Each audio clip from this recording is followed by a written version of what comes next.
Ambition and worry. Some forms of ambition are sure and certain developers and feeders of worry and fretful distress, and should be guarded against with jealous care. We hear a great deal from our physicians of the germs of disease that seize upon us and infect our whole being.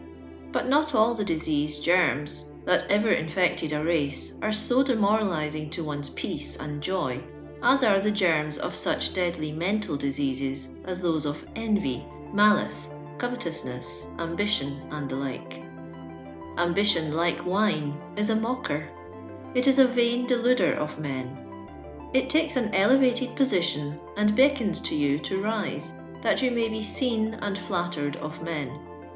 It does not say, "Gain strength and power, wisdom and virtue, so that men will place you upon the pedestal of their veneration, respect, and love," but it bids you seize the spotlight and hold it, and no sooner are you there than it begins to pester you, as with 100,000 hornets, flying around and stinging you with doubts and questions as to whether your fellows see you in this elevated place, whether they really discern your worth, your beauty, your shining qualities.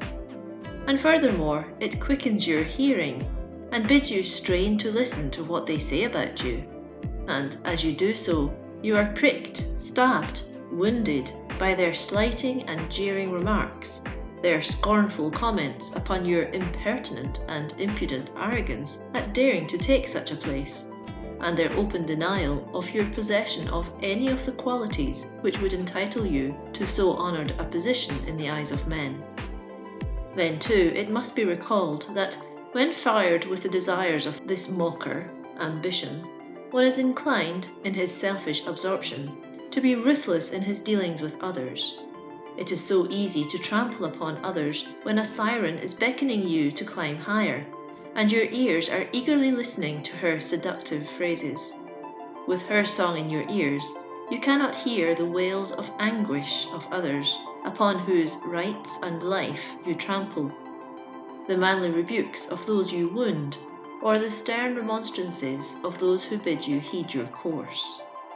Ambition blinds and deafens, and, alas, calluses the heart, kills comradeship, drives away friendship in its eager selfishness, and in so doing lets in a flood of worries that ever beset its victims. They may not always be in evidence while there is the momentary triumph of climbing, but they are there waiting, ready to teeter the pedestal, whisper of its unsure and unstable condition, call attention to those who are digging around its foundations, and to the flyers in the air who threaten to hurl down bombs and completely destroy it. Phaeton begged that his father Phoebus Apollo allow him to drive the flaming chariot of day through the heavens, and in spite of all warnings and cautions insisted upon his power and ability. Though instructed and informed as to the great dangers he evoked, he seized the reins with delight, stood up in the chariot, and urged on the snorting steeds to furious speed. Soon, conscious of a lighter load than usual, the steeds dashed on, tossing the chariot as a ship at sea, and rushed headlong from the travelled road of the middle zone. The Great and Little Bear were scorched, and the serpent that coils around the North Pole was warmed to life. Now filled with fear and dread, Phaeton lost self-control and looked repentant to the goal which he could never reach. The unrestrained steeds dashed hither and thither among the stars, and, reaching the earth, set fire to trees, cities, harvests, mountains. The air became hot and lurid. The rivers, springs, and snowbanks were dried up.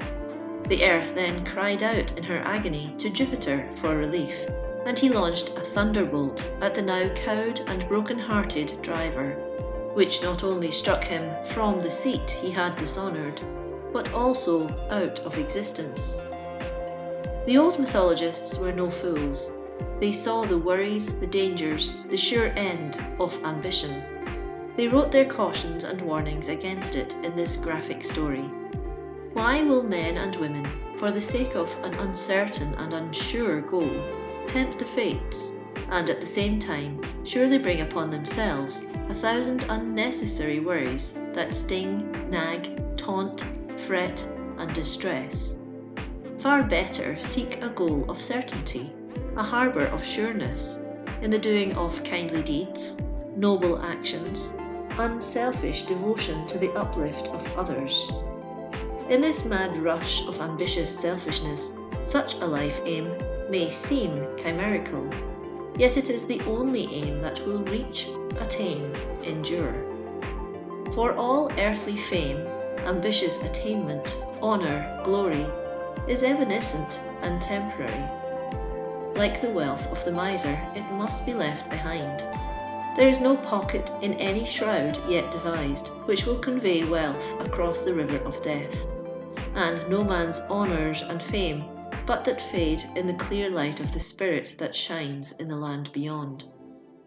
Then, ambitious friend, quit your worrying, readjust your aim, trim your lamp for another and better guest, live for the uplift of others, seek to give help and strength to the needy, bring sunshine to the darkened, give of your abundance of spirit and exuberance to those who have little or none, and thus you will lay up treasure within your own soul which will convert hell into heaven and give you joy forever. So long as men and women believe that happiness lies in outdistancing, surpassing their fellows in exterior or material things, they cannot help but be subjects to worry. To determine to gain a larger fortune than that possessed by another man is a sure invitation to worry to enter into possession of one's soul.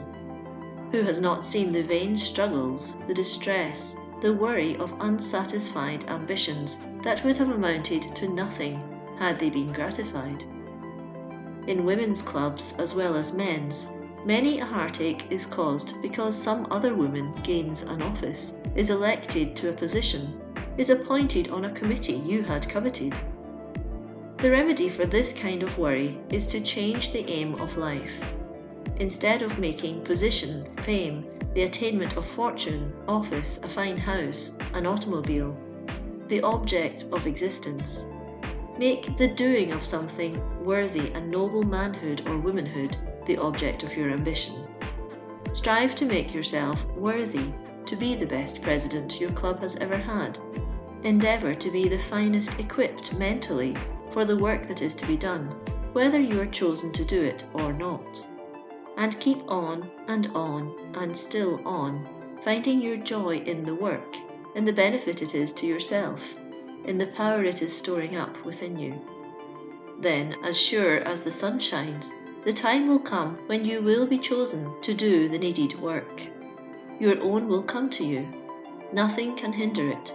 It will flow as certainly into your hands as the water of the river flow into the sea.